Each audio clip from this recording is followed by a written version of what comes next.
For the online content this week, I'll be interviewing Sue Lauder, who is a lecturer at Federation University and is undertaking her PhD into bipolar disorder. Sue is involved in developing and assessing e-mental health programs such as mood swings. I am very appreciative of Sue for taking the time to chat with me today about e-mental health, and I hope that you find this discussion as informative as I do.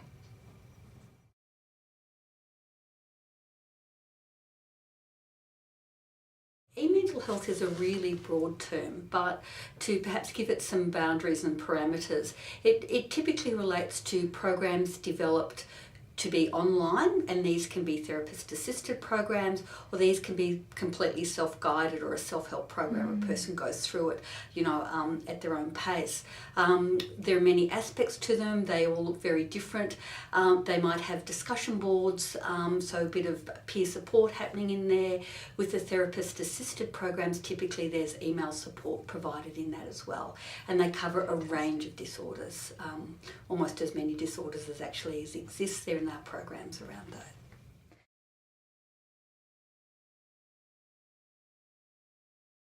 I kind of fell into it. It wasn't an area that I was interested in at all. In fact, I was very resistant to it. I thought that, any therapeutic work should be done face-to-face, but I had a wonderful mentor, Andrea Chester, who's a brilliant psychologist who was working in this area. And I was also involved in developing and running some face-to-face programs for bipolar disorder. And one of the things that we found there was just that typical stuff with running a group, is trying to find a time that people could easily access. And it was particularly in an area like bipolar disorder, where the intervention is very specialised and there's not a lot of psychologists doing that work, we found the access issue to be quite huge. So then we started thinking about, applying it online, and I started with that program.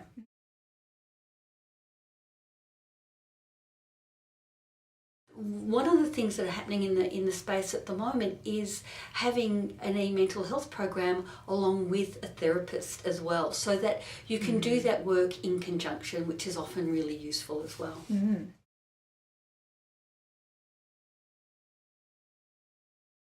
So can be either. So some of the programs that I've developed, step the person through the program, but depending on some of their symptomatology, or they will be channeled into different areas. The trend now very much is for it to be as personalised as possible, because we know that the more personalised we can make the program, the more likely a person is to remain engaged in it.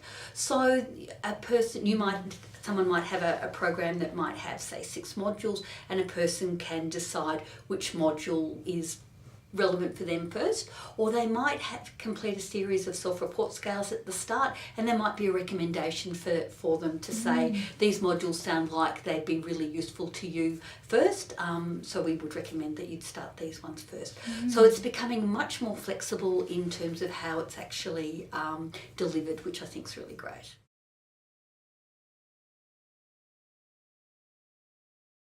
Well, there's a variety of ways that people can find out. There's actually, the government actually has, the APS have links for people to go and find out. There's a program called Beacon that has the evidence-based programs up there, and has the strength of the evidence there as well, so that people can access that too and decide which program they might want to engage in.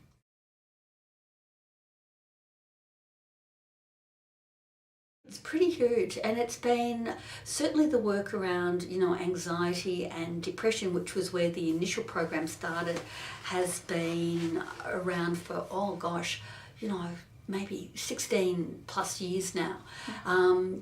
Effect sizes for therapist-assisted programs are similar to face-to-face therapy. Smaller effect sizes with the self-guided interventions, as you would expect. But again, the self-guided programs have the advantage of having greater reach and greater access and things like that. So there's a bit of a trade-off, but the evidence is very, very strong. And in fact, some of the programs that I'm thinking of, Fearbuster in particular, developed by Judy Proudfoot, is recommended in NIH guidelines for treatment of depression. So this is how strong the evidence base is actually getting for these programs.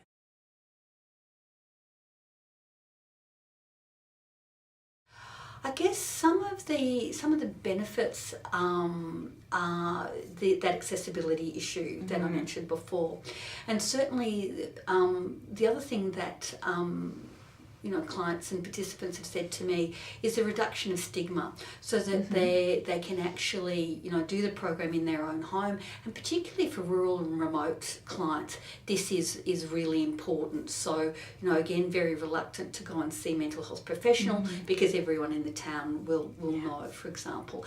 And also the type of communication, and particularly where we've got discussion boards and maybe some email contact with a therapist, there is that disclosure of things that people have not spoken to with anybody else before. So people in our bipolar programs, for example, talk about never having spoken to someone else with bipolar disorder. Wow. And that how liberating it is and how validating it is to hear of other people's struggles similar to their own. So there's quite a few benefits in terms of that. Certainly in terms of cost, so that there's programs out there like my mind's gone blank. CBT program developed by ANU Mujib. That's freely available. Anybody internationally can get online and do that really nice CBT program. So it's got a lot of advantages in that way. The other advantages some of the other advantages that participants of mine have said is that they can work on the program, fill out perhaps some self-reflection sheets or some CBT sheets or whatever, and save them, and they're there on their computer, so they know exactly where they are, as opposed to worksheets that a psychologist might give them. They also like to be able to go back into the information, so it's there for them at any time. If they want to, they can just log in and the information's right there. So in terms of that accessibility, that's really nice for them as well. In terms of the downside, well, they're not getting that direct therapist stuff, so we've got to be very careful around our assessments and things like that. Issues around confidentiality, similar to the face-to-face stuff, but it relates very much to the technology, so that if we're going to be emailing clients, we need a secure email system, and most of the programs will have that built into the program now. So a person will email within the program, so it's quite secure, and any email alerts that get sent to their private email address are quite vague and anonymous. So again, for the bipolar program, we would just, when we were evaluating it, someone would get an email saying, you've got an email from the research team. Nothing about bipolar at all, so very confidential. The technology side of it, if it works, it's great. If you have issues with service failing and things like that, it's very, very difficult. So you need to have that reliability of the technology. And be careful in how you set stuff up too, in terms of how you design your website and things like that. And that's very costly to establish.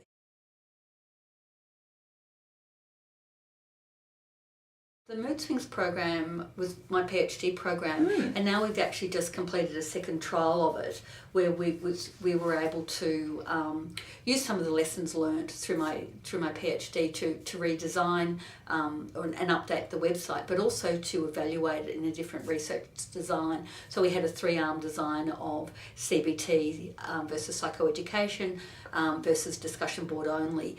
The CBT and psychoed group also had access to discussion boards. So we had 100 people in each group, so we had a nice sample size. It was an international study.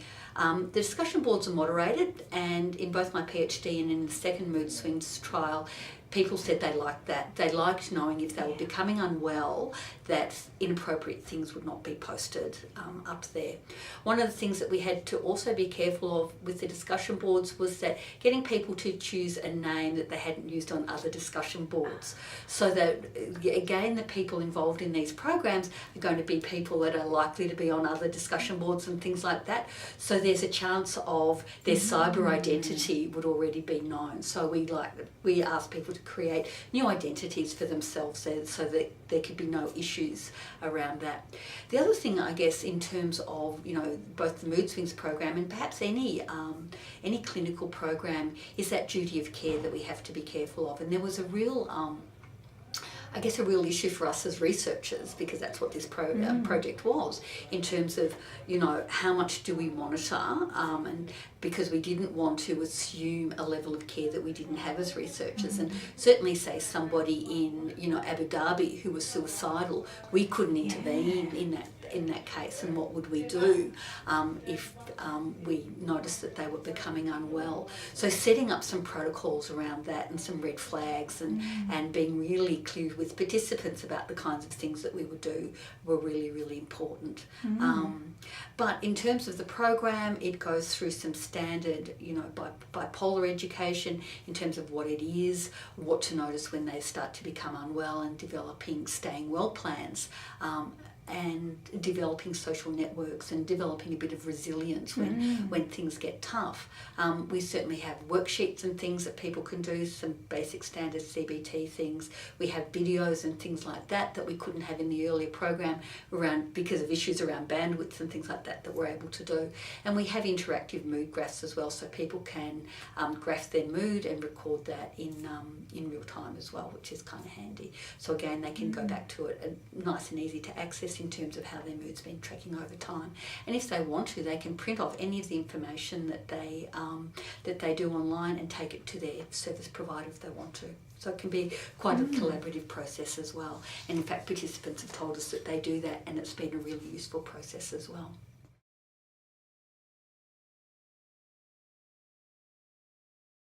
Often too, that's where that discussion board stuff comes in as well, because someone might start posting things like, oh, I think I'm starting to become unwell, I haven't spoken to my doctor about this, and half a dozen people will get online and go, hey, you need to do that, develop a better relationship, have a go, or find a doctor that you can speak to.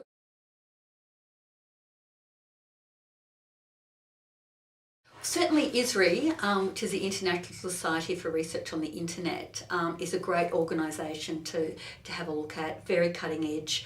Leaders of the field are in that association. They have a great website. You can have a look at past presentations from conferences and have a look at what's happening in the field.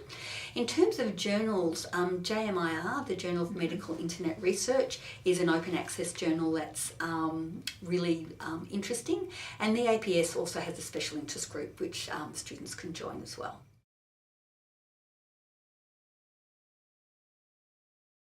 In terms of empowering our clients, I think our resistance to using technology actually impedes, the kind of help that we can give our clients. And I guess the other thing that we haven't talked about here is that along with the, the e-mental health, computer-based stuff, is that it's phone-based as well, and, real-time monitoring and things like that. And we, the evidence is really strong for that. And more, and even in my own practice, I'll get clients to download apps and things like that to monitor mood and to journal and things like that.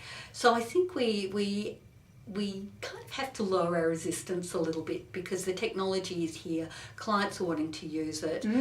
Let's embrace it, because I think it can actually enhance the therapeutic work we do. Oh, most definitely. And I think that's a really good point about the clients are using it. I know that even for me, so many clients walk in and say, what app can I download so I can see my mood? Yeah, absolutely. Yeah. And I kind of give clients a choice, because again, it's very individual. We talk about the kinds of things that would be useful for them to monitor. Do they want to just monitor their mood? Do they want to monitor their irritability? Do they want to monitor their sleep, which is usually really important, particularly in depression and bipolar disorder? So we talk about those kinds of things, and it can be a bit of a discovery for them too, in terms of, well, what are the things that I want to monitor? So I actually think even that is part of the therapeutic journey, in thinking about that, and what are the things I notice about me that's going to be important for me to look at.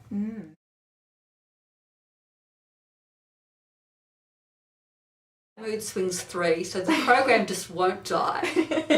It's continuing to go on, and I'm also looking at maybe how we can look at doing a bit of gamification as well with it, to try and make it a little bit more engaging. So one of the big problems, particularly with self-guided programs, is the high attrition rate.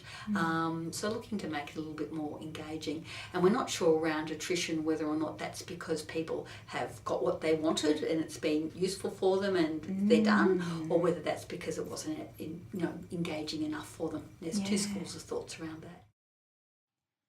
Thanks again, Sue, for taking the time to share your experience with e-mental health. I've included some links here for the resources mentioned by Sue, as well as a link for e-mental health in practice. I encourage you to check out these resources, as well as the material posted on Moodle. Thanks for listening.